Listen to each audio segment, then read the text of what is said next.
রাজত্ব। অনেক অনেক আগে না, আসলে গত পরশু এক দেশে ছিল এক ভুটকো রাজা। তার নাম ছিল রাজার টুকটুকি লাথালাফি প্রথম। এতটাই ভুটকো যে জন্মের সময় ডাক্তার বলেছিল এটা রাজা না, রিমোট কন্ট্রোল। রাজা হাঁটলে টুকটুক শব্দ হতো। লোকেরা ভাবত ইঁদুর আসছে নাকি রাজা। একদিন রাজা আদেশ দিল, আজ থেকে সূর্য পশ্চিমে উঠবে। সূর্য উঠল না। রাজা রেগে গিয়ে বলল, ঠিক আছে, কালকে উঠিস।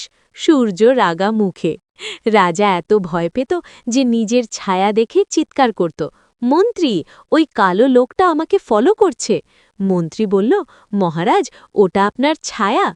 রাজা বলল, তাহলে বলুন ও সবসময় আমার নকল কেন? লাফালাফি মহারাজ।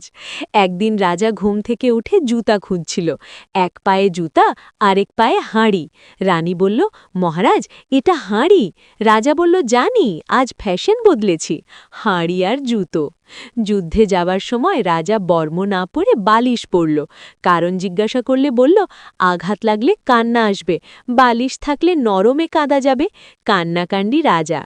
শেষে প্রজারা ঘোষণা দিল, এই রাজ্যের জাতীয় পশু ভয়, জাতীয় পাখি উফ, আর জাতীয় খাবার ভাতের বদলে ভয়ে কাঁপুনি।